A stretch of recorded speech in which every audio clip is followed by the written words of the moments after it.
A lot of people had completely given up on Google. Completely tearing down your business and what you do and rebuilding it almost from the ground up again structurally. Google is just doing a PR stunt. They're recovering the people who complained and who went to their office. Exactly. So you don't pay your bills in visitors. That's what I say usually. You have this saying, out of the frying pan into the fire kind of thing. And it's not really any better. Does that mean we go back to how things were? Can I trust Google again, etc.? Traffic. You stole my point. While it's good. No, I gave you credit at the start, but then I was gonna say it. I was building up the dramatic effect and everything. I can't believe it. It's quite ironic. We've planned this podcast for the 1-year anniversary of the HCU release for a while, and just as we sit down to record it, Google releases a massive update that seemingly undoes a lot of the damage from many sites. Now, recovery is a strong word for what we're seeing so far. Many sites experiencing improvements are still over 80% down in traffic compared to a year ago, and to return to their previous level, they need a 400% increase, and we're very far from that at this point. But let's imagine for a second that this actually happens. Do we just go back to the old way of doing things, ignoring completely the looming threat of AI on informational queries, or the fact that Google could totally do another update like HCU in the near future? I don't think we can afford to do that as an industry. Regardless of what happens with this update, this past year has permanently changed the industry. And from having conversations with many of you in the community or through direct messages, it's clear there's still a lot of confusion about the path forward. The strategy of generating a lot of site traffic and monetizing it solely through ads and affiliate marketing can still work to some extent. However, I am confident that the best days of this method are behind us at this point. And if you're still pursuing this model, you should be aware that you are probably investing in a declining strategy. Now, we've dedicated an entire podcast discussing how we are adapting our strategy, which you can check up there. We've also interviewed a bunch of interesting guests that do different things in the past few weeks, but many of you guys have told us that you want to see other options before committing to something new. So that's precisely what this episode is about. We aim to create an inventory of what actually works today. We wanted to answer the question, what strategy can you invest your time in now that will yield dividend for years to come? And as this is Authority Hacker, we have a lot of examples of real small businesses for each strategy, so you can study them yourself if you're interested. Before we begin, I'd like to thank today's episode sponsor, Search Intelligence, the place to go to get high quality PR backlinks. We'll share more details about them a little bit later in the episode. For now, let's get started. Hey everyone, welcome to the Authority Hacker podcast. Today's episode was actually planned a while ago, but it so happened that Google decided to release a core update just at the time when we actually decided to record this episode, which I think makes it an even more interesting episode. We wanted to go back and look at what people have been doing for the last 12 months, because it's almost a year since the fateful, helpful content update that has killed so many people's traffic. And so we wanted to look at that because a lot of people since then have been coming to us and are asking, what should I do? What kind of business model should I pursue? And I think this core update is also, reigniting this debate because things are changing quite a bit and we're going to talk about that. And so I'm not going to do a how's it going, Mark, but how's it going? I mean, it's the same thing. I am doing it. It's an interesting time for sure, right? Because we've been through 11 or so months when we hadn't really seen a single recovery of any sorts from HCU. It's almost as if you got classified as in Google's bad books, and then that was it. There's literally nothing you could do.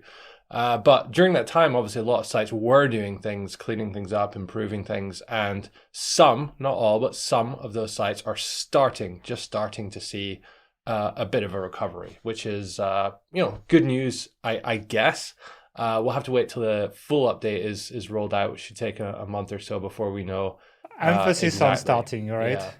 Yeah. Because it's like a lot of people lost 90% traffic, and now even if they're doubling their traffic now, if they start from a base of 10%, really they're just back to 20. If they do, it's 20% of their old traffic. So it's they need to kind of 800x or 900x to go back. We've seen a few examples of sites going up 500%, but again, they've probably gone down 90% 9 months ago or 6 months ago. So.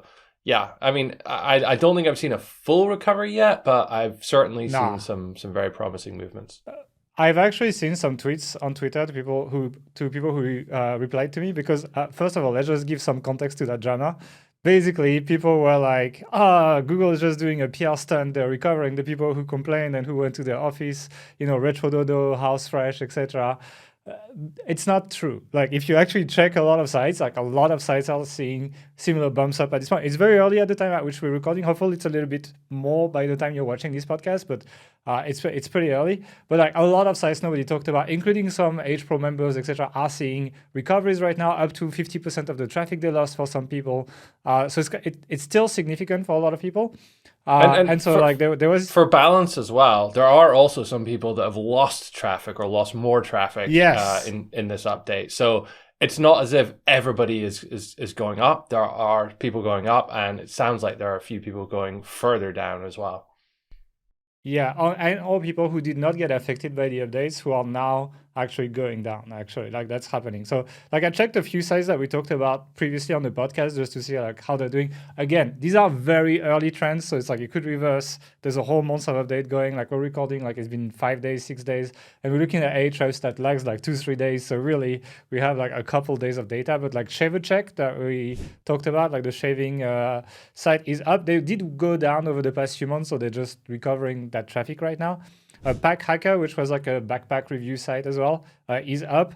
One that was interesting to me is CJ Eats Recipes. So we talked about that in the context of like a big TikToker that actually made a website that looked like every other recipe site. And when every other recipe site was going down, they were going up. Well, now they're actually going down in this update. Like they actually lost like 15-17% traffic since this update started. So it looks like it's rebalancing a little bit. Maybe the advantage of like the influencer advantage is being reduced or something like that. But it's an interesting case study to me. And Reddit is up as well. In a surprise to nobody, yeah. So I mean, it's interesting. It's being reshuffled. But like, I wanted to talk about like how we feel about that, because obviously there's the context of like people looking for what to do, and then they're looking at these changes and they're like, okay, well, does that mean we go back to how things were? Can I trust Google again, etc.? And personally, no. Personally, I don't think that's the case. Well, first of all, nobody has fully recovered even to a point where it's super meaningful to their business. So it's like, take this with a big grain of salt. It might just be a 20 or 30% recovery for many of these businesses, to the point where it would still not be a profitable business. It wouldn't work for them, basically. The second thing is, I think, the breach of trust, right? It's like Google has been a stable traffic source for like over 20 years for a lot of people. And that's what was very attractive about it. It's like, unlike social media where you keep needing to post content, etc., to actually get traffic, Google felt like, well, if you build something solid, they will allow you to glide a little bit, and you can kind of like, you're not supposed to perform every day. You're not supposed to do something amazing every day. That trust has been broken, and I think will take a very long time to rebuild for a lot of people. And so I just don't see us going back to the way we are. And most importantly, if you Google many commercial queries, there's still very much like e-commerce ranking, etc. So like ranking roundup reviews, etc. seems still very difficult. In my opinion, like it's possible, but you have Reddit that wasn't here a year ago, that's like everywhere now. You have e-commerce sites that weren't here a year ago that are around there now. You have like local business sites that also rank for it now. And so like the space is crowded, and I think like doing a good old affiliate site that writes like 70 roundup reviews, it's not going to be nearly as viable as it was pre-HCU, regardless of what happens with this update. Given what we're seeing. Yeah, it's like when we talk about volatility, or platform volatility, typically in the past we've seen the likes of Facebook, Instagram, even YouTube to an extent, has been pretty volatile in that they change some settings, and then your group or your page goes from sending you thousands of visits a day to going send you nothing. And there was a perception that Google was a bit more stable in that. Like there were swings up and down, but it didn't change that much. But what you're saying is this has kind of shattered that perception, and now they're just like all the others. So, you can work with them, and, you have to work with them if you want to get traffic from search. They're still 90+% of the search market. But you shouldn't rely on them completely, and they should just be one part of your kind of traffic portfolio, as it were. I think what's going to change, though, is that a lot of people had completely given up on Google, right? They were like, fuck Google. I can't get traffic from them. Like, it's not worth it. I have almost no traffic from search at this point. It's not worth it. Google will send probably quite a bit more traffic to smaller sites after this update, to the point where it's something that you will have to consider because it will drive revenue for you, and it's going to still be important. But like this kind of like all-in SEO approach probably won't hold nearly as well as it held pre-HCU. So we're gonna live in an in-between world, basically. That's kind of what we used to be big proponents of like pick one traffic source and just do it really, really well. Now it's really a case of you have to do all the traffic sources pretty well, and have that kind of diversity in order to have any kind of security. But also just there are more and more platforms and content formats coming out these days. So feels like the game is more on like you and we'll see this in some of the examples we're talking about in the podcast today, but you have like this way or like something cool, some kind of cool value content you're able to produce for your niche or your industry, and then kind of like repurposing that across different channels, different mediums, does very well for a lot of businesses if they have some kind of product to sell, and that's kind of the theme, I think, for a lot of these businesses. I mean, the way I see it is like we really need to move the center of the business from the website to the email list. Yeah. The email list, and then the audiences on advertising platforms if you're doing advertising, like who can you retarget, who is your warm audience, etc. Like it's like for me, like in my head, like the website is just a tool to build the email list. Like that's pretty much the way I'm looking at it. And then whatever traffic source works for that, then I'll just do that. And then I'll just build an audience that way. And we can shift whatever platform works and just build the email list, which is the cool thing with the email list is it has that glide effect, right? Even if you stop collecting leads tomorrow, like you still have your email list that you have so far. Yeah, people unsubscribe if you email a lot. Yeah, people get cold. Yeah, like, your emails do decay over time too. But it's so much softer than like the big ups and downs of traffic. It just kind of like evens it out, and that really helps dealing with inconsistencies in traffic, etc. So yeah, move the center of your business from your website to your email list. One last thing I wanted to say is like, now that we're kind of like starting probably to see the other side of HCU, it starts to feel a lot like how the Penguin update worked, where for a year you could literally not recover from it. There was no disavow tool, and then many links you could not remove at the time. They would penalize like heavy anchor text links and unnatural links. And then they released the disavow tool around a year after, and then people started recovering. Basically, it took almost 2 years for the industry to actually start feeling stable again. I want to say some people recovered from Penguin, but many did not. Before Penguin and Panda, we had a site called eSign Articles that used to rank about the same as what Forbes ranked today, basically. For it's crazy, actually, considering that. It was fully UGC. Anyone could post anything on that website. And they were a public traded company as well, I think. Except really? It was a big company. Yeah, it was big. They had a company called Demand Media that owns eHow.com, etc. now, but they took a massive hit on the stock market, etc. All of that to say, the other side of these updates doesn't mean everyone recover. Usually it means like 20 to 30% of people recover, and 70% of the worst sites do not recover. It looks like this is where we're going as well. There's lots of people not moving. Like the worst sites are not really moving very much in traffic, and quote unquote the best sites that I'm seeing, like the creator sites, that's what I call, people who don't just do SEO but actually do other things, tend to actually do a lot better with this update. So to me, it feels like back to 10 years ago, Sometimes that means completely tearing down your business and what you do and rebuilding it almost from the ground up again structurally. And that's a really difficult thing to do for a lot of people. But as you grow a business, and speaking to people who have businesses 10 or 100 times the size of ours, right? You go through, even without algorithm changes, you go through periods of kind of plateau decline, and then you have to tear things down to rebuild it the way you want to get to the next level. And it kind of feels like for a lot of people that's the process that they'll need to at least consider. If they're not seeing recoveries at the moment, or if those recoveries are sort of minimal. Yeah.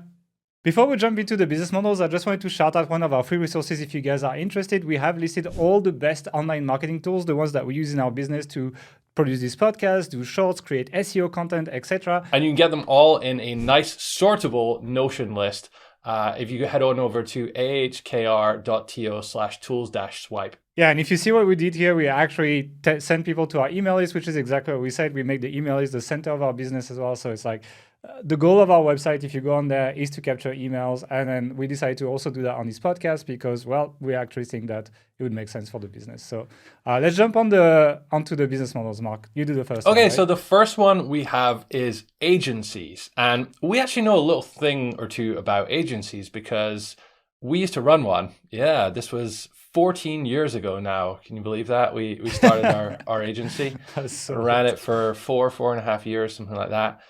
And we've made a few podcasts like very, very early on in the Authority Hacker podcast about it. And we didn't really have a great experience with it, but we didn't really know what we were doing either. And I think were we to do it again, that we would approach it kind of differently. And I've got 3 examples of people who are running an agency or agencies.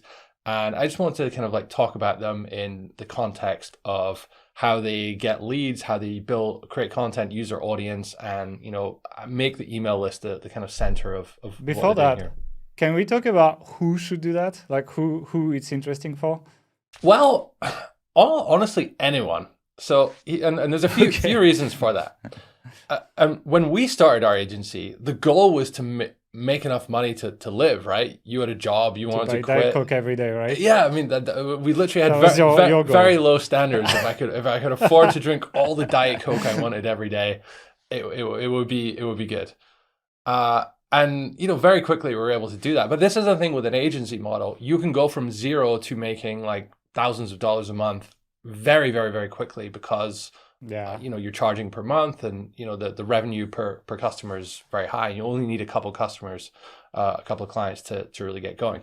Now, if you're listening to this podcast, you probably know a thing or two about many aspects of online marketing, SEO, video, these types of things. And all of these things work very, very, very well in agencies. So even if you've been struggling with a niche site in a declining industry, everyone's been hit by HCU, like your SEO skills will translate directly into agency work, right? Yeah, I just want to say, this is who this is for. It's like, if you're not interested in any other niche, you like marketing, but you can't be bothered with learning, how to do knitting or how to do outdoor camping or whatever other niche. You just want to do the marketing and that's it. And that's why you were doing that.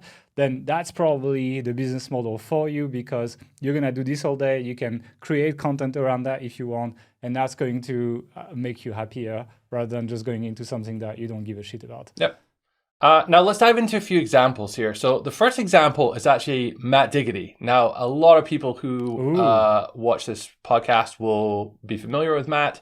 He's been on here, I think 2 or 3 times. Very, very popular guy in the industry, but he actually has or had 5 agencies that I could count. So he had Diggity Links, which he sold, Authority Builders, which I think he sold as well. Yeah. The Search Initiative, which is SEO agency. The first 2 were link building agency. Search Initiative is still active. And he has 2 new ones. He has Epic Video, and he has his Facebook ads agency as well. And is he paying us for the sponsorship? He's absolutely, this is not sponsored at all, but all right. And in the context of the 4C model that we've kind of talked about before, create, connect, capture, and convert. I want to kind of break down what he's doing here because it's quite interesting. Now it's worth obviously disclosing he's been in the space for 10 years and he's relatively famous, I guess, in almost as old as we are in SEO. He's older than we are actually, age-wise. Sorry, Matt. But he has a very, very popular YouTube channel. Matt Diggity is the name of the channel.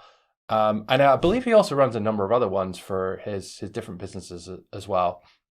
He has a successful blog in the space as well. And he gets, I think according to Ahrefs, about 100K traffic or something a month, which is good, in a B2B space like SEO. He's one of the last quote unquote competitors we have left in SEO, I would say. Like a lot of blogs have died, especially with HCU, etc. And it's like him, Niche Pursuits, and us are like the last kind of like small publishers left on the yeah, like a lot of big Ahrefs and SEMrush and these companies, HubSpot, etc. They get millions of visitors, obviously, but they have big budgets to achieve that with. Anyway, Matt creates some really good content across his channels, and he aims to kind of like build this solid connection with his audience, right? And he does that because he's quite a likable guy. Like, you'd speak to people and everybody has apparently everybody has good things to say about him. He does a lot of kind of community events, masterminds, meetups. He started the Chiang Mai SEO conference from a mastermind that just grew and grew, and now he has 800 people coming to some random city in the north of Thailand every year. So in this, and he speaks at a lot of conferences as well. Like in this way, he like really cements himself as an authority in the space, right? And a lot of people have met him, people connect to him with him that way. They subscribe to his YouTube channel, as I said. They are on his email newsletter, which he sends out every month. And he's building his retargeting audience that way. He's advertising. Now, from the perspective of his agencies, with those three things, it's then very easy to send out an email saying, hey, I have this new video service. Come and, I'll do some videos for you. Or he can make a video on his YouTube channel where he talks about SEO, talking about some case study from his agency. That's what he does. And if you look in kind of like the pinned comment, and in the video, it's like, well, we can do this for your e-commerce site as well, or whatever it is. And then he's kind of promoting his agency, or his agency's kind of that way through his content. So that's his model, right? He just does a video about a popular topic, people click, and the kind of examples he gives in the videos are basically from his agency, and he will like offhand comment that. And then he's just going to have a CTA like get $1,000 off your first month. I think that's the CTA that he puts in there. And he will just like put the pin comment just to get the click, because like otherwise it's quite difficult to put a link on YouTube. And that works really well. And he does that on his blog too, actually. He has this, if you subscribe to his autoresponder, you'll see that he will send you blog posts that are basically case studies of his agency with like strong CTAs to that. So it's pretty smart how he funnels you down. It's like the hard promotion is actually happening after you kind of like engage, give your email, etc. You get retargeting ads, you get the blog posts, you get all of that. Whereas his free content doesn't look like it's trying too hard to sell, basically. So like if you're just a lurker, you don't feel like he's like selling very hard, but he actually does once you get into the system. And that's the interesting part with his model, actually, like broad reach. And all these different platforms, they kind of build on each other, right? So, his agencies are all sponsors at his conference, and, they get promoted that way. So there's a lot of, I guess, synergies by doing so many different things there. His model, at least from the fact that he sold the Diggity Links and Authority Builder, seems to be like rapid growth to a certain point and then sell it for the cash injection, spin it over into the next thing. Now we compare that to a different influencer. His name is Ben Heath. So he's in slightly different space. He's in Facebook ads or meta ads space. If you do this, you probably have heard of him because he has one of the best YouTube channels on Facebook and meta ads. Really, really good if you want to learn that stuff. So highly recommend that one. He creates just a lot of simple, actionable tutorials, anything from how to do meta ads in 2024, the complete step-by-step, to Facebook just added this new Advantage Plus conversion. Yeah. What does it do? Let's play around with it, kind of thing. His videos, I really like them because we call them a kind of like top and tail video. So it's really just quite a rough, like him messing around on his computer on his ads account doing stuff. And then there's a very well produced intro, very well produced outro that's all scripted, and then it comes together. It's really, really nice. You get a lot of value from it, and I imagine it's relatively easy to produce. He's also all over LinkedIn and other social media channels as well. When you start following him, I got tons of recommendations for, he has like a podcast about football and other stuff, and all the interviews he's been on, all the talks, the presentations he's given at conferences, things like that. So you kind of get soft opted in that way, and you build this connection with him. In all of his videos, he pushes you obviously to subscribe to his YouTube channel, and then he's directly pushing people to his agency. It's like, here's how to do all this cool stuff. If you want us just to do it for you, come check out Heath Media, which is the name of his agency.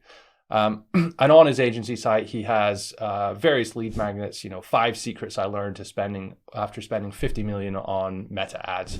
He also runs a webinar, which he promotes on LinkedIn as well. He uses EverWebinar to do that. And yeah, like in terms of conversions, he's sending direct traffic to his agency in the description, in the pinned comment, in the video. And he also, as well, I just saw he has a course and community, which is kind of positioned as he just launched it. The agency is like, we'll do everything for you, but not everyone can afford that, or not everyone wants that. So there's a bigger group of people below that who want the information. So like, how do I do it myself? Well, here's all the tutorial and here's the community to support that. So very successful. I don't know how much revenue they're doing, but it's, for sure this is multiple millions per year. They're very, very well established now.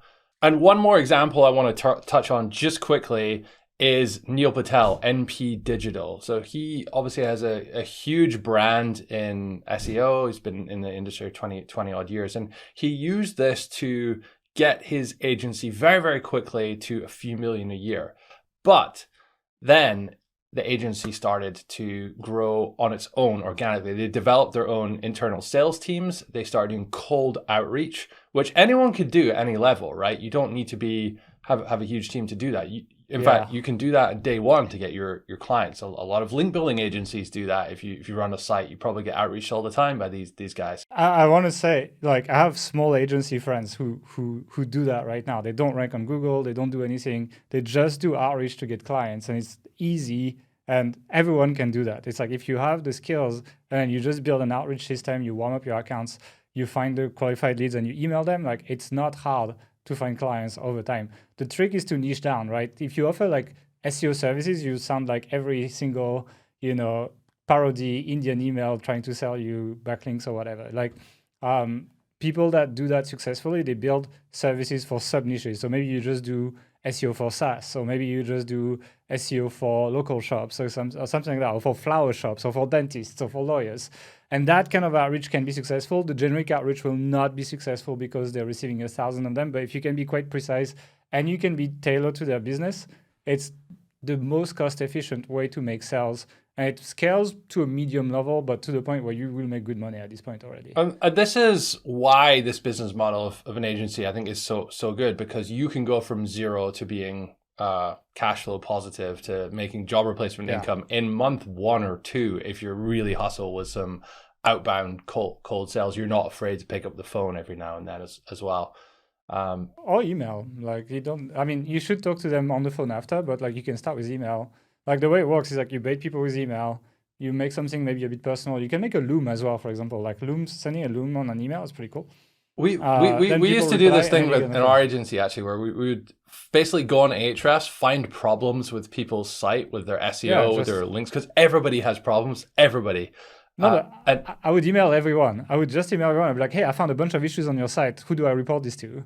And like, you can check the issues after people reply, because it doesn't matter. Shotgun cold outreach style. Shotgun outreach, yeah. So it's like, yeah, everyone has issues, right? It's like, I did that for broken links as well for a long time. It doesn't really work as well, broken links, but like, same. I'd be like, hey, I found broken links, but I would just mass carpet email everyone. And then just like, whoever replies, I would find broken links on Ahrefs in 2 minutes anyway.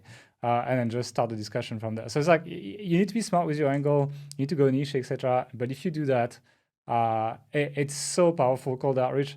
It's like, it's unbelievable that SEOs will like believe that it works for links, but they don't really think of applying this skill to anything else in business. And this is it. Like, we talk about skills transfer from stuff you've already been doing. Crazy. Everything maps over almost perfectly to this. So it's really quite interesting. It drives me crazy. You have the skills, you have the method to get clients. You just need to kind of like build templates so that you don't have to kind of like come up with the way you sell, etc. every time. And you have a business, and it's okay. And then you can start outsourcing stuff as well, hiring staff and so on when you're making money. And yeah, the demand engine is cold outreach is enough to over $1 million a year, like easy peasy. Yeah. I mean, we did that 15 years ago, and we really didn't know what we were doing, like, at all. None of this technology for cold outreach, or no AI, no GMAS, no Hunter, like none of that existed back then. It was all manual. I did it on BuzzStream at the time, I remember. So yeah, it's like, if you want an easy business, like just do that. Just like make a service that is specialized to a sub niche.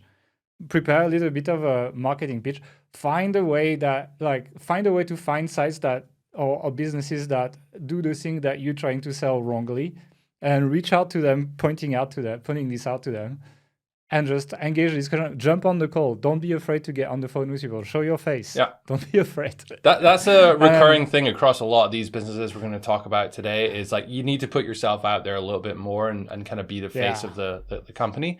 But it doesn't mean getting sucked into agency life and working on like terrible clients and that. You can be pretty picky and you can choose who you work with these days. A really good book, Built to Sell.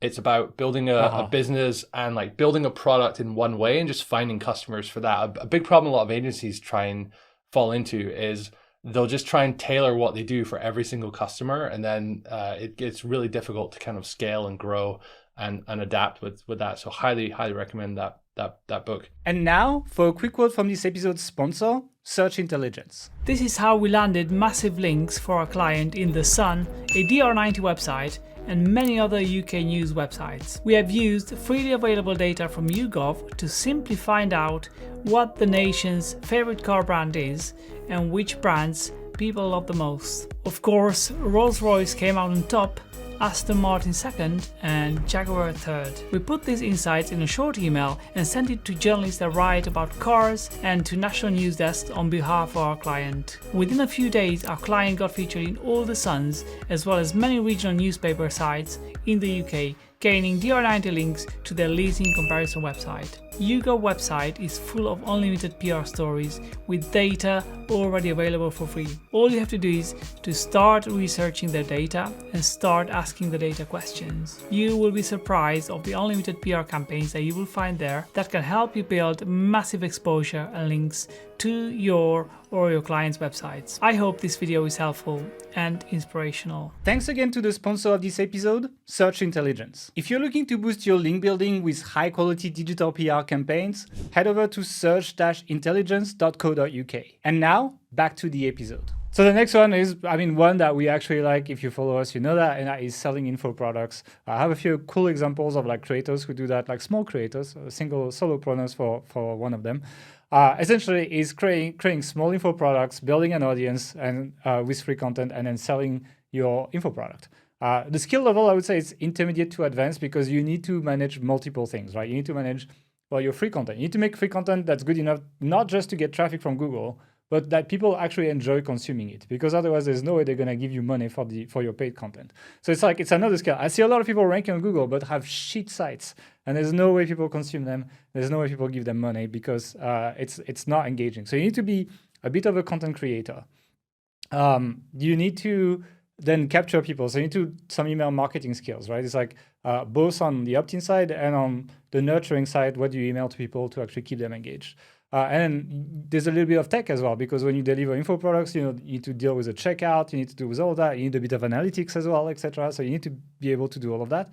And then there's, you have customers. So there's the whole part of like dealing with support, dealing with all of that. So there's a little bit of everything. It doesn't need to be at a very high level, but you're going to touch a little bit of everything. The good thing though is the income ceiling is very high. Like you can make tens of millions, sometimes hundreds of millions. I saw this website I sent you yesterday, Mark, called publishing.com. And it's like these guys just teach you, like it's kind of like the caricature of like a BZOP online business selling stuff, but like they executing it at a very good level. It's quite interesting to see, even though I couldn't see myself just translating one-to-one what they do to what we do. They teach you how to create a publish book on Amazon. Write an ebook and publish on Amazon. But they teach you how to do it with AI, which that's why I was like, okay, you're writing books with AI. Is AI good enough? Not too sure about that. Anyway, that's what they're teaching. And these people apparently make 100 million a year. So it's like, apparently they're doing very well. And given how many ads they have, etc., it's possible, I would say. But I want to talk about examples I personally connect a little bit better with. The first one is actually Islo. So Islo actually wrote a blog post about them on the blog. He sells Notion templates. So if you don't know, because I've never really talked about this on the podcast, but I love Notion. I think it's awesome. You can build your business on that. It's incredible. If you're not on it, you're crazy. Get started. But anyway, Islo sells Notion templates. So he pre-builds kind of like work environments in Notion. There's lots of like task system and project system and goal system, etc. So you can stay organized, and you can pay like $70, $80 for one of these templates. the way he actually grows his business is in terms of free content. He actually is primarily on social media. He doesn't really do SEO at all, which is also interesting to me. So he's quite big on YouTube, TikTok, Instagram, and Twitter. That's kind of like all these platforms. He makes short content on all of them. He never shows his face, by the way, which is quite interesting. It's always just tutorials with his voice, and that's it.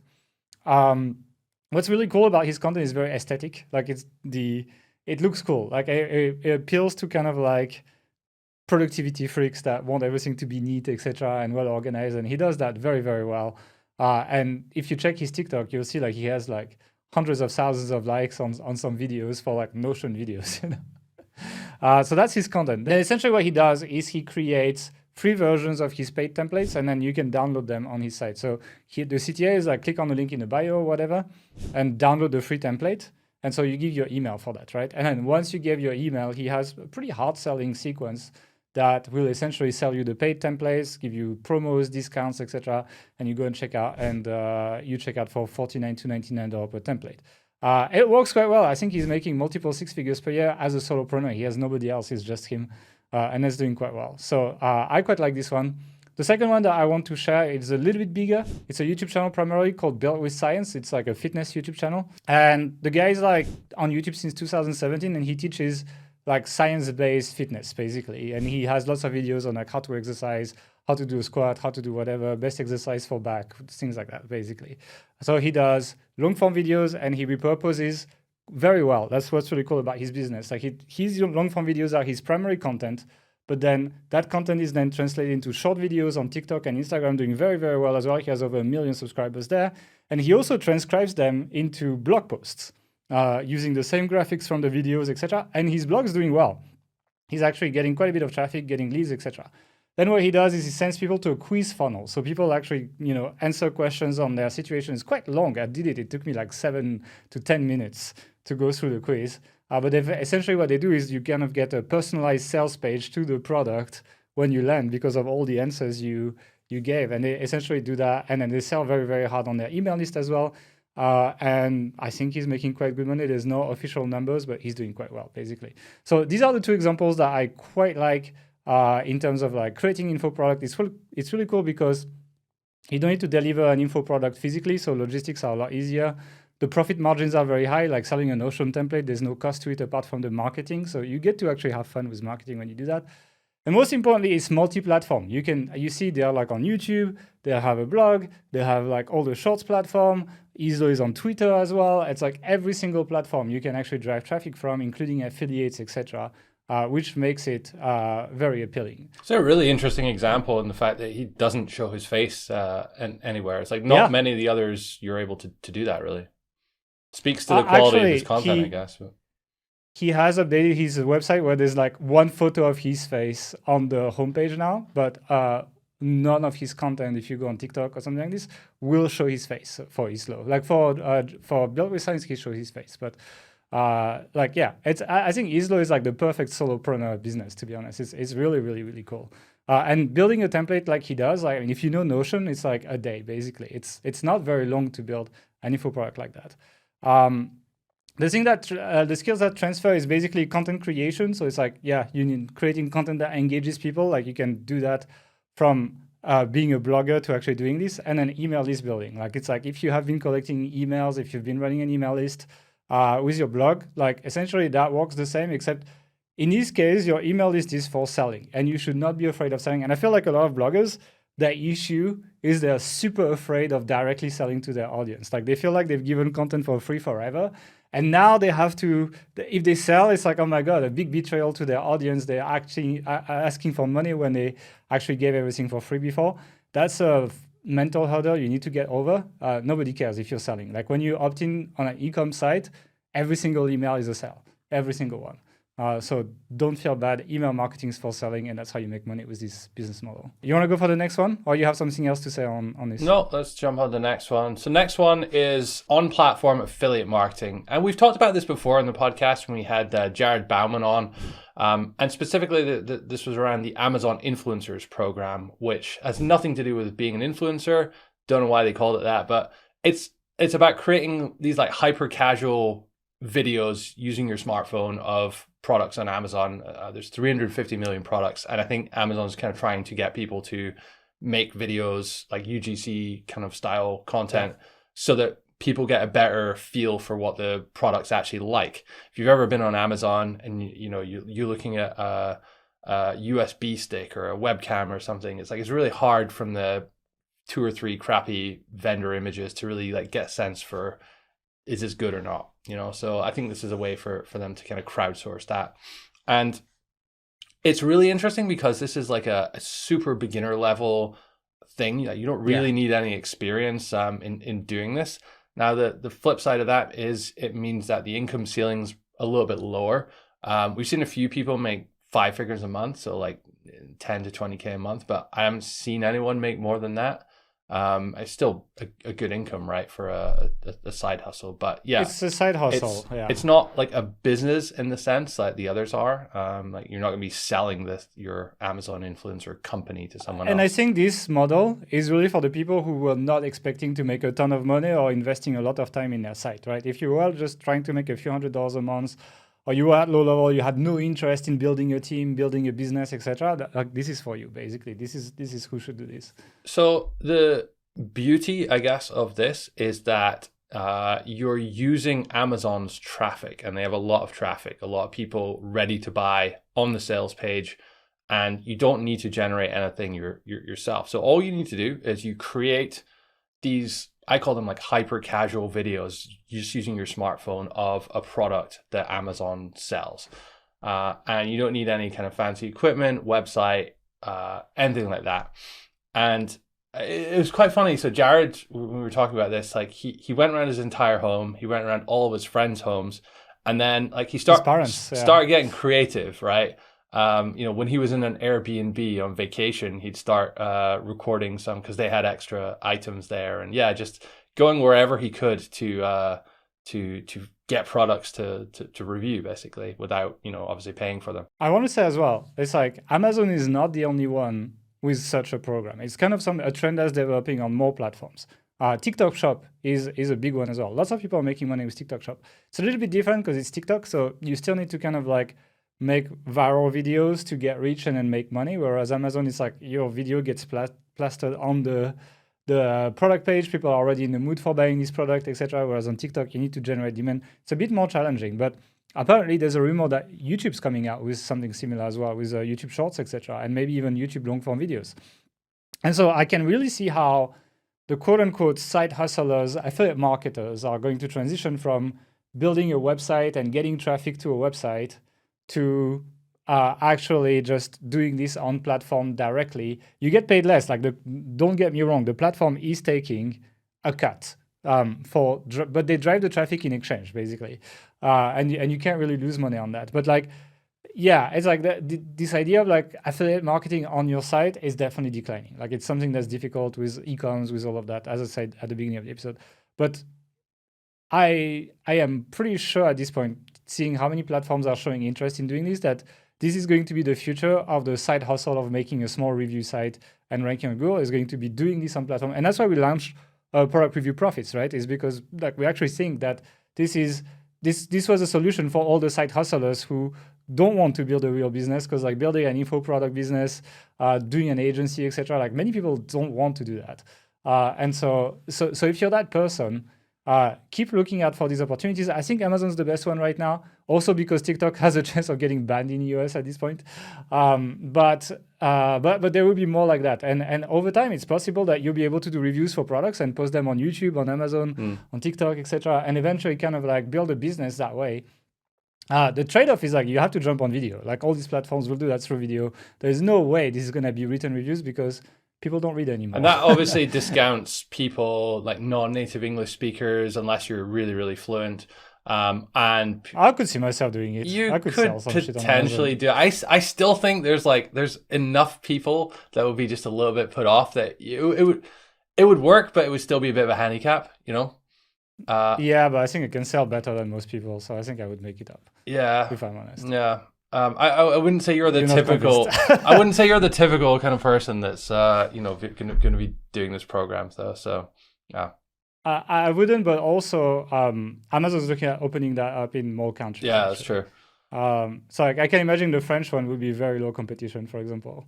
Can probably rank for like MacBooks and stuff like that and take like a 2% commission on selling a MacBook or something. Yeah. Now, obviously, with this, you're not capturing any leads. You're not owning the audience in any way. Business, it's not a business. They're just essentially paying you commission to make videos, and the commission can be very good, but there is a variance there. And knowing what we know about Amazon as well, like for sure at some point in the future they'll change the rates, they'll change the deal. Like when they get enough people doing this, they'll change the terms more in their favor. But for now, it's like it's a good time to be in the program. Let's just say that. I think though, if there's more platforms launching things like that, they will force the platforms not to cut the rates too much, etc. Hopefully, but it's like because it's both your traffic source and your monetization in one, they really have full control over how well you're doing. Now, I want to talk about skills transfer here, because if you've ever tried to create a written review of a product, you're already ahead of most people on the influencers program in terms of understanding what it takes to not sell, but like break down a product. So like the difference between features and benefits, for example, or how to be objective about a product, how to be genuine when you're reviewing a product. These are what Amazon cares about. Like a lot of people go into this thinking that they need to make like a sales video for the product, but it's not that. It's like a real human's genuine thoughts, good and bad, of a product. All right, so shall we jump on you want to take the next one? Yeah, let's talk about local SEO. So this one is interesting as well. I know Jackie Chow's doing that with like Rank and Rent, etc. Just to explain who Jackie Chow is, because not everyone will be familiar with him who's in our audience. It's complicated to explain who Jackie Chow is. You met him recently, right? Easy. I met him in London. It was cool, actually. I had a good time chatting with him, actually. Jackie Chow is like, let's say he's a grey hat SEO. He's openly grey. Let's just say that. But what like unlike many people in the industry, he's 100% honest. And it's like even though we don't do what he does and we don't necessarily agree with the way he does things, the way he shares things is refreshing, and I enjoy listening to some of his stuff, actually. So that's what he does. And he does many things, but one of the things he's done for a bit is local rank and rent, right? So he basically makes a website that's like, I think he did physiotherapy, Toronto, something like this. Can't remember exactly, something like that. And then he just basically places any business that pays him a monthly fee. He puts their contact information on that site, and then he just makes money. Now, rank and rent, that's kind of like not my favorite way of doing things, but there's something here in terms of local SEO, right? It's like local SEO is significantly easier than national SEO. And the classic updates don't seem to apply the same way that they would apply to big, broad, informational or commercial. Do you think that's because very, very few people are actually searching for the brand or the company name when they're doing local search? No, I think it's because there's just not that many local companies for each vertical. Mm-hmm. Like if you think about it, like take a given medium-sized city and you look for like locksmith or plumber, like how many are there? Like there's like 20 max, Mm-hmm. So you're really competing with 20 people. And so it's pretty easy and most of them, they don't do online marketing very well. They have a shitty website. It's not responsive, and so it's so much easier. And that's the thing. It's like, if you look at these big queries now, like all sites are well developed, and I really see a gap in development of the website for small niche sites versus big sites. Whereas on the local scale, like if you build sites like you've built a niche site, like it's fine. It's good enough actually. And you can rank quite well. Now, as I said, I'm not a huge fan of rank and rent because I think at some point Google's going to catch on the fact that it's not a real business. Like you don't necessarily but I like the idea of partnering with a business and actually just essentially running the site and taking a cut of that. I actually run local SEO for my sister in France, actually. She has an interior design company, and it's like I do that, and I run AdWords as well. We actually pay for ads, and I spend about 300 to 400 euros a month on ads plus a little bit of SEO, and we get 15 to 20 qualified interior design leads per month for basically. How much is a lead worth, or how much is a sale worth to that business? I mean, from 1,000 to 20,000 euros, something like this. Let's say around that, I would say. So it's totally worth it, basically. And so it's like the idea of like partnering with a local business rebuilding their website usually is terrible. They don't have a booking system quite often if you have a local business that is booking or something like that. Integrating all the tech that you know about.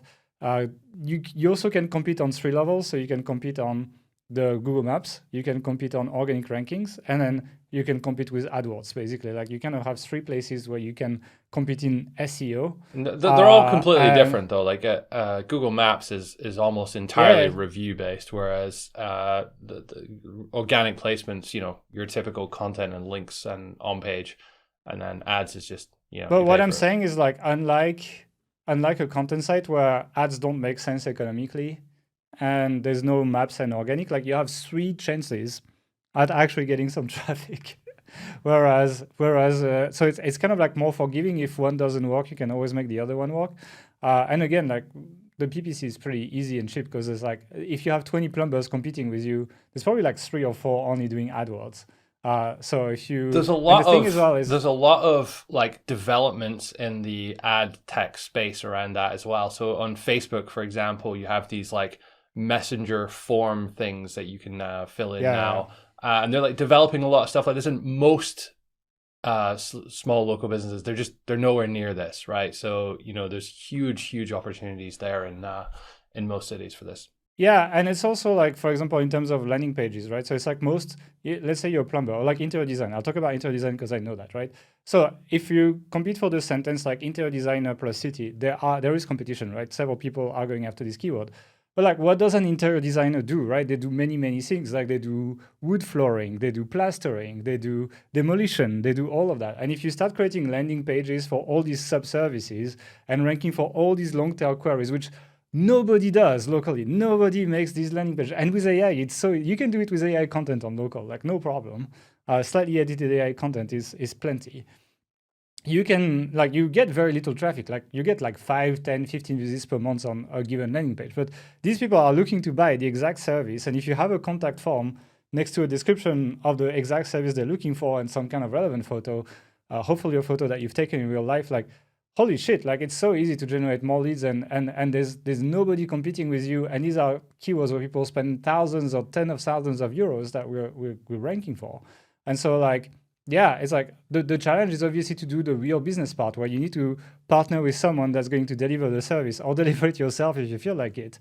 But once you do that, the opportunity is massive. Again, with plumber, like you could be like, fixing washing machine, the tap is draining, and if you have a landing page that says problem plus city, and then you can also make landing pages with a problem plus neighboring cities and all of that, you can really expand your site almost like programmatically, and get lots and lots of very long tail keyword. Again, your landing pages will get like 5 visits per month or something. Like it's nothing, but like, every 3 months, the landing page will generate 1 lead that spends 5K or something. And that's totally worth it if you do it with AI. So it's like, yeah, local SEO is very much untapped yet. And there's so much money because people spend a lot of money on these services. The challenge is you need to find a way to deliver these services. And as I would argue as well, it's a really great place to start learning about ads, actually. Like if you've never run advertising, like it's very uncompetitive for most things. And so with a few €100 a month, you can run ads for your best keywords. And it's a skill that most people should be picking up at this point, because ads and organic just work together. So yeah, it's like local SEO is really good. You can do rank and rank like Jackie, or you can do like me, actually working with real businesses that, in my opinion, you will make way more money. If you actually are real business. He does that as well, though, Jackie. Like he's I'm sure I saw him like partnering with some company in the UK at one point. But I think he partners with publishers. No, he partners with like newspapers. No, I mean like an actual local business. He had something on his YouTube channel about that, I'm sure. All right, I saw mostly his stuff on Rank and Rent, but if he does that, yeah. And local SEO is easy, guys. Like honestly, if you still want to do SEO, you don't want an agency. And you're finding it too hard to do like national SEO, do this. Basically, that's who you are. Just pick that one. It's not that difficult. Do you want to do the next one? Yeah. So the next one is newsletter businesses. Now we talked in all of these examples about having how important the email list is, but of course in your newsletter it's even more so, because it kind of is your product in a way. Now, I got a couple of examples here, which is quite interesting. Both are sort of around the 500 to $1 million in revenue range. First one, we've got Lenny's newsletter. So Lenny is just a guy. He used to work for Airbnb. He was, I think, a product designer, product manager there. And he talks about product management, design, career growth. It's essentially kind of like a personal blog style, but still like teaching in a way. And he makes almost $500,000 a year from this. He creates free content, like blog style. As I said, this is like what you would used to write on a blog 10 years ago, which was like actually helpful for people. But for the last 10 years or so, it just wouldn't rank for anything. It's not keyword focused. It's people focused. He has a podcast as well, which has gotten really popular recently as well. He had the CEO of Airbnb on there. He had Elizabeth Stone, the CTO of Netflix, famous author Rory Sutherland on there as well. And he has a newsletter as well. Now, what's really interesting is you can get one issue of the newsletter each month for free. So that's the kind of like capture process. You're hard opt-in there. But to get all of the issues in the newsletter, you got to pay $10 a month, which isn't too much. There's also comes with like a Slack community and a curated list of coaches, resources, and deals, whatever that is. And he also makes some money from sponsorship on his podcast as well. But essentially, he's built this thing around having this really cool newsletter. It looks really slick. It kind of looks like it was kind of built on Notion, the way uses emoticons everywhere, really clean, no fluff. The content reminds me a bit of like the way you word things a little bit. It's very short and snappy and to the point. And does really, really well from that. Now, he has essentially made his newsletter the product, right? You have to pay to get access to it. So it's like a freemium type model. You get a little bit of it for free. If you want all of it, you have to pay. There's another way you can do this business model, and that is to have the newsletter be completely free. So I know thepilot.com.au, which is a very small travel deals newsletter in Australia. So not so many people in Australia, just focused on that one market, yet they make $840,000 per year from this. So what they've done is they figured out how to get a constant feed of great flight and holiday deals from Australian cities to destinations worldwide. I don't know exactly how they do this in the back end. I've seen in the past people in this industry, they'll source it, first of all, from other sites, from forums like Flyer Talk, more these days from like user communities on WhatsApp, where people share like these error fares and these kinds of things. So they've got a system for getting these deals, organizing them, classifying them, and then distributing them. And they do that through a free newsletter. It's really cool when you sign up. Normally it's like, put your email address and you just get all the deals. But once they'll send you a double opt-in, so you confirm it. And the page that takes you to is a kind of classification page. So you say, which city are you in? And how often would you like to receive emails? And where you can even filter by where you would like to go. So if you want to focus solely on going to the US or to Asia, you can do that as well. And they'll customize what the content you get based on this. So it's free to sign up to this newsletter, as I said. They make their money through sponsorship and through affiliate commissions. Like a lot of these travel companies that they're recommending, they'll have deals with them. And also because they are like their content is essentially the deals, they're able to distribute this across different platforms. So they're on social media, they have a Facebook page, they have an app on the App Store, which will notify you when these new deals come out. I'm not really sure why that's like, you need an app for that, but there you go. Seems to be quite popular. To get a notification, that's all. Exactly. I mean, you could get the same from email, but like hundreds of thousands of people have downloaded this. So it's like a popular thing. And they've also got their website with all their deals on there as well. So really, really simple business. Again, don't really need to put yourself out there so much, but they just figured out a great content pipeline and distribution channel for I think the challenge though is finding the discounts. Like is actually creating the content. It's not easy. Yeah, and this is the true with Lenny's newsletter as well. Like he's been in this product industry for 5-10 years now, and he knows his stuff and he's good at communicating it. So this newsletter-based business is really for someone who is, has something to say, something of value to an industry to say. And I know a lot of site owners who maybe unfairly got hit by HCU did fit into that category. But if you're someone that hasn't really done much with their life, maybe you're earlier on in your career and you're just looking to make some money online, you don't really care why, it's harder to make this a success because you need to be a bit more, you need to have something to say. And it's, it's difficult to do that over a long period of time. Yeah, and it's you need a format as well. I think the trick is like actually having a repeatable format. I think that's one of the main reasons people struggle with content. We see it with the news channel, for example. Like now that we have a format for the news, we don't have to question every week, like, well, how do we do the video? It's like, okay, like we just made the intro with first story, second story, and then kind of like rapid fire small stories and then conclusion. It's always the same. And so it's the same for these newsletters. And I think it's if you want to make something like this work, you need to find the content format that you think is going to work, experiment it. If it works, just scale it up, basically. I think like these kind of newsletters are the new blogging as well, in a way. Like it's like people don't, and we're going to talk about that in the next one, so let's transition slowly to the next one, but I don't think people want to read blogs anymore. I've kind of made peace with that. It's like, I was looking at stats, right? I was like on mobile, so on mobile only, right? 90% of the time spent on mobile is on apps, and 10% is on the open web / website / everything, right? It means like, and then most traffic is mobile these days, right?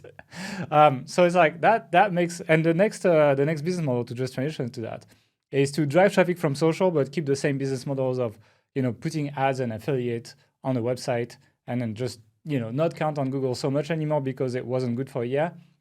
Instead of doing that. So there's many people in the industry that have been doing that still. So like, I think Admos, Tony Hill, Niche Site Lady, these kind of people have been kind of like maintaining the same business model, but diversifying their traffic sources, which it's not bad. But to me, that's what scares me with this business model is that people don't want to read blogs anymore. Like they're okay to build a relationship with your content, but they want it to be on Instagram, on YouTube, on TikTok, on whatever. On their email is probably better than on the blog. Mostly because websites are clunky on mobile. Let's be honest, like most of the time, it's not as nice and smooth and fast as an app is. And so people just tend to consume content there and would rarely open the browser on the mobile, navigate to a blog. Like blogs get traffic because Google sent traffic to them. If there was no Google, there wouldn't be that much traffic to most blogs, actually. But anyway, let's talk about that business model. So skill level, I put low. Income ceiling, I put low to medium. And then one of the examples I wanted to talk about is actually Niche Site Lady. She actually runs a public case study of a Facebook page that she's running to drive traffic to a new website called Vegan Wins. She shares that in her newsletter. So it's like, if you want all the details, sign up for her newsletter. I'm sharing a little bit on it. I'm mostly sharing the top level business model, not all her stats, etc. So if you want that, check out her newsletters. But what the business model is basically buying likes to the page initially, like try to do kind of like interest targeting. So in this case, like vegans.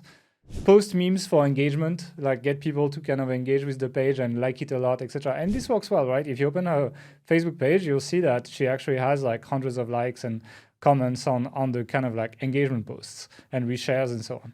And then once in a while, share a link post that drives traffic to your site. That's pretty much, there's some more complicated things like, sometimes you post an image and you post the link in the comments, etc. Like lots of like tactics. But that's pretty much the gist of it for Facebook. And then you make money two ways, right? You make money from the traffic that goes to your site. And then you can do it through ads, affiliates, capturing an email and running an email list.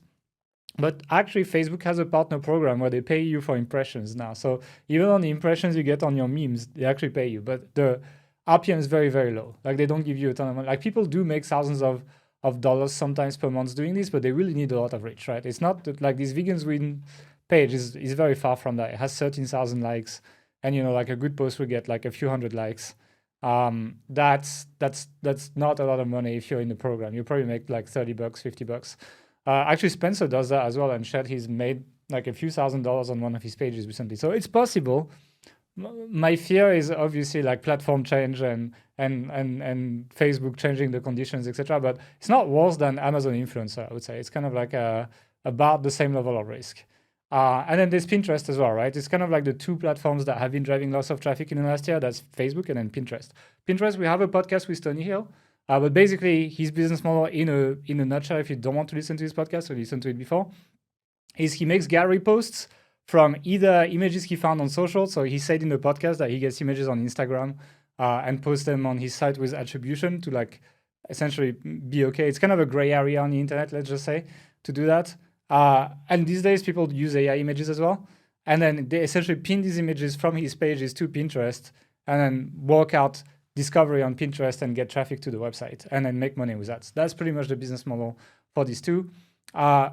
It's good because it's very close to what the business model used to be before. Like people didn't have to rethink how they make money. They kept the same affiliate and ads and then just swapped the traffic from Google for traffic from Facebook and Pinterest. Right? My honest thoughts with this is that it's not the right approach because it's not really like fixing the underlying issue, right? Which is that you're still moving from being platform dependent on one platform to being platform dependent on another platform. And we saw, I think last week actually, or 2 weeks ago, Pinterest actually changed its algorithm, and some people, not a lot of people, but like some people lost a ton of traffic from Pinterest from their accounts overnight because of that. So you're kind of like, you have this saying, out of the frying pan into the fire kind of thing, and it's not really any better. It may kind of put off the inevitable for a period of time, and it clearly it's worked well for some people. But I think if you want to build something really long term, you have to kind of, start to capture emails, have some kind of product to sell, like move in that direction rather than just trying to keep doing the same thing. That's my take on it. Yeah, I mean, I agree. I think it's similar in risk level to Amazon Influencer a little. Maybe, around the same. Like I can't say exactly, but it's not too far.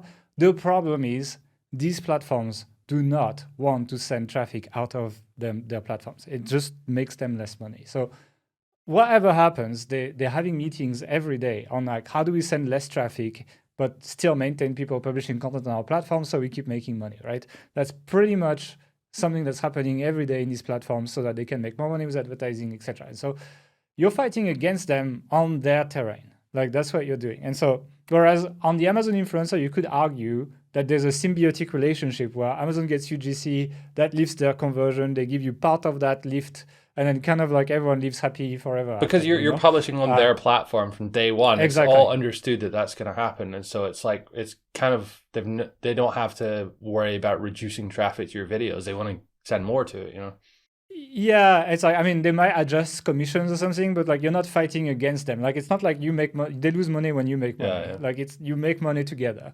And so to that argument, I would actually even say probably these kind of on-platform affiliate programs might be a little bit more stable than actually doing Facebook and Pinterest. So it's like, I think it's the reason people did that is because one, they didn't have to refigure out the business model. Like they didn't want to refigure this out. It's difficult to change that. It's not comfortable. It's easier to just change the type of content you're making and then just kind of do the same old that you've known and then you've built skill in. Like I think that's the main thing. The second thing is because of AI, because like essentially now that you don't try to rank on Google anymore, you don't need to make this amazing article anymore. Like Pinterest is not looking at the article that they're sending people to. They're not crawling it and indexing it the way Google is for quality and so on. They're just basing it on the image that you've posted on Pinterest that links back to that post. And so like a lot of people have essentially made worse content by switching to this business model, because like an AI article would do just fine to just slap some ads in between paragraphs, and who cares if people read or not, as long as I get the impression. And so like that essentially kind of like simplified a lot of the business model and made it easy to automate, outsource for cheap. The problem is, and I think we've been saying that for a while, I think these people will have to eventually, address the main issue, which is the business model of sending lots of traffic to a website is something that's not, very future-proof, especially as AI answers more queries, etc. And these platforms are going to be fighting against that. So it's like, you can do that. It works for some people right now, and some people make good money right now doing this. But for all these reasons, I'm not super excited about personally doing that. You made an interesting point in your notes. You're like, well, why don't they just like use that as a traffic source, get a lot of traffic. You stole my point. While I it's can't good. believe that. No, I gave you credit at the start, but then like I was gonna say it. I was building up the dramatic effect and everything. I can't believe it. no. Yeah. So that's the thing. So that's the thing. It's like for direct traffic to like an ads monetized page, I don't think it's very good. However, we talked about how email is kind of like even out all these bumps in traffic, etc. And it's like if Facebook pages or Pinterest are a very good traffic driver, personally, I find that the opportunity to drive traffic not to blog posts with ads, but rather to squeeze pages. Like I'll tell you, our opt-in rate on squeeze pages on Ontario Hacker is 65 to 70%. So go and copy them if you want. That will give you an idea of how many, 7 out of 10 people give us their email when they click on this. Probably you get less when you drive traffic from social because people might be a bit surprised. They expect a blog post, they get a squeeze page. However, you probably collect a lot of emails. And that allows you to then sell to these people long term. And actually, traffic from Pinterest is quite wealthy. They have money. Traffic from Facebook, not so much, from like free Facebook pages.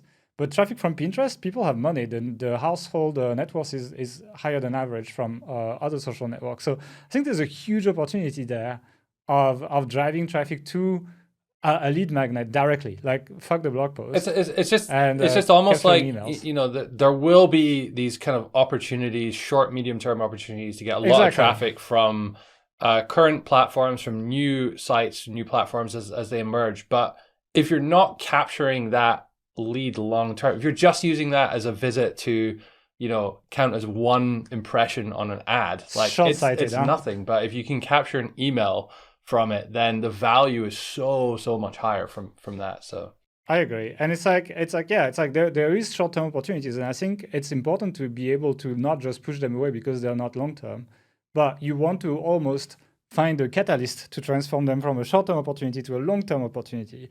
And that's through capturing people long-term, nurturing them, and essentially promoting things to them related to what they opted in for.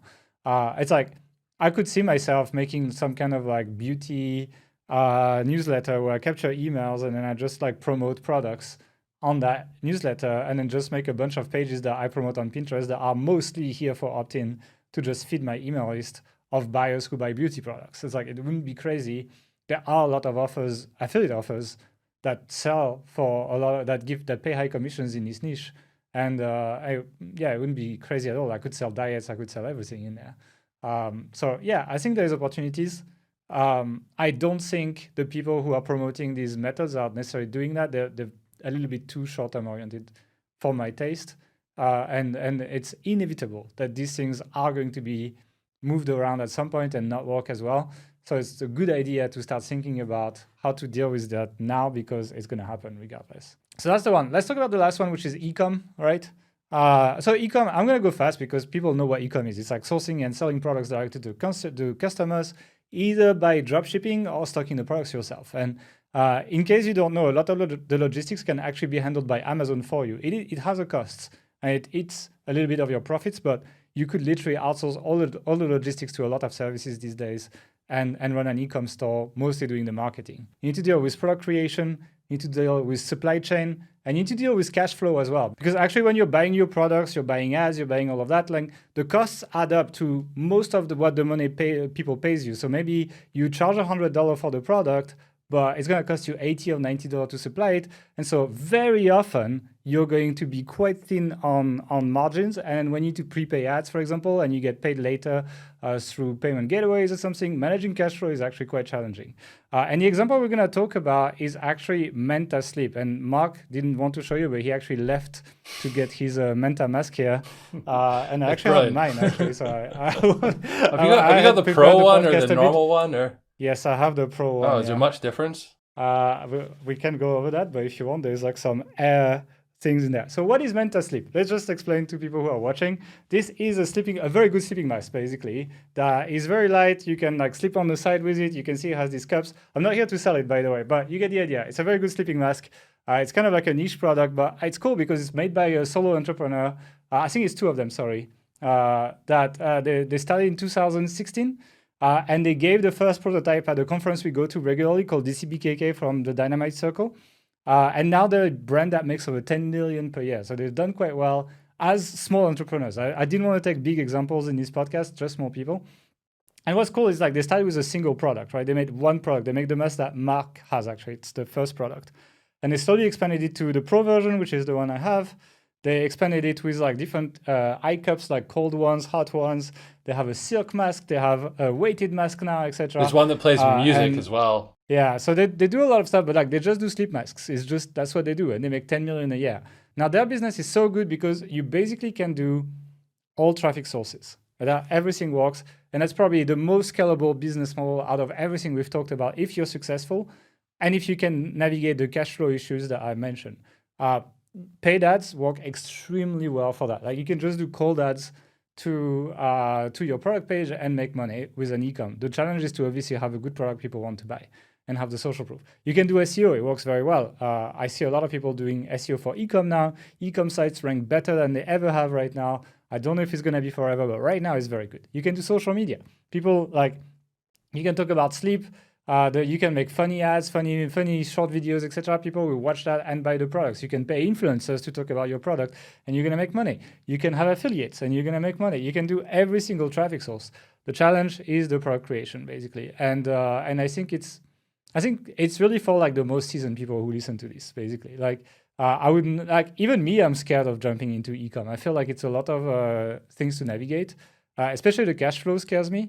Coming from like a info product business where we have a lot more cash flow than these e-coms have, it's pretty scary to me. I think there's a lot of logistics issues that you face as well with, you know, shipping and customs and import and manufacture and quality control and all the stuff that, because it's a physical product, you just don't really think about when you're doing like non-physical product stuff. And Mark Zhang's co-founder was a product designer as well. So, you know, they have someone in the company that was able to create this product at a very high level from early on. Yeah. So I don't want to go too much over e-com. I feel like the people who want to do e-com know it. And that's probably like going to be the least peak option, but that's probably the one that can make the most money if you're successful with it. So we had to mention it. I think most people who listen to this podcast, in order of preference, I think there will be a lot of people who just do the social thing. Even though we don't like it, I know a lot of people do it. I see the numbers on YouTube videos that talk about this. People like it. They want to do that. It's easy. I think the agency and freelancing is also an easy one. A lot of people should be looking into that. On-platform marketing, I mean, like with our product review profit, a lot of people joined in. So it's something that people are quite interested in. Info products is less popular. It's personally my favorite option. And like just because it allows me to do some crazy funnels, etc., which I have a lot of fun with. And we're going to talk more about this, right? The podcast with Lucy was that, etc. But the people who do that and manage to nail it, they will get quite wealthy, actually.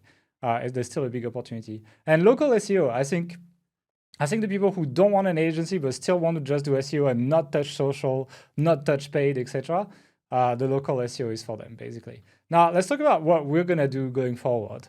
Like, I just want to circle back to where we started the episode, right?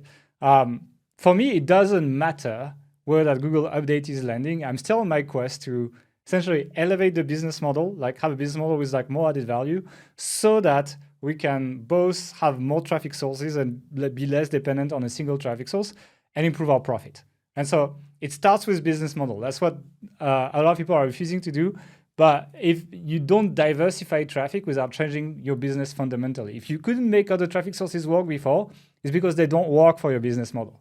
And you have to change what you do. And usually that means selling products with more added value equals you can do more traffic sources. I personally, as I said, like the info product creation more, but we're looking at SaaS and services as well. I mean, we work with Marketing Pros, for example. It's a service. It's a recruitment service. And yeah, but it's still selling something to people. And I think we're going to focus mostly on funnels, CRO, and traffic generation so that we can actually buy the traffic and convert high enough that we can actually afford the traffic. I think that's the main things we're going to focus on. We've mentioned that more into another episode, which is called like the future of authority sites. So you guys can go check that one out. I just want to anything else? Yeah, I just want to add to this that like these things aren't really new, right? Pre-HCU, no. These are the things you probably should have been doing anyway. We did this big survey of affiliate marketers, in, I think it was like summer last year, before HCU or just as HCU was coming out.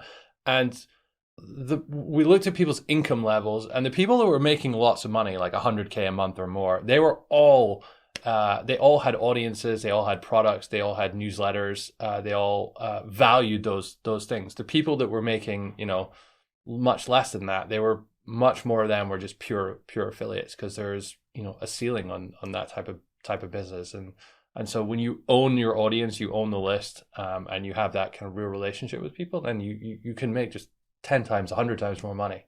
It's much more achievable. Yeah, so like basically do that stuff, and regardless of how much traffic Google gives you back, don't change the course. I would say like keep going with wherever you've been going, or like pick one of these, but I expect most people have been picking something already.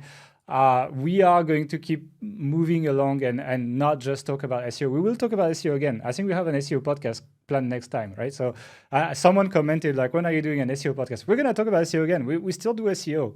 But SEO is a traffic source, and I don't want to elevate it past being a traffic source.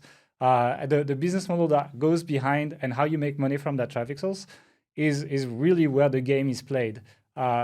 Getting the traffic is the easy part. The hard part is to get the money from the people who come to your website, and that's why we're spending more time talking about this. But yeah, we're gonna talk more about SEO. And we've said that for years, right? Traffic, it's a vanity metric. It doesn't matter whether you have 10 visitors to your sister's company that's making thousands per conversion, or you have 100,000 visitors and you make a few K in ad revenue. The result is the same. So it's really about the money you make at the end of the day.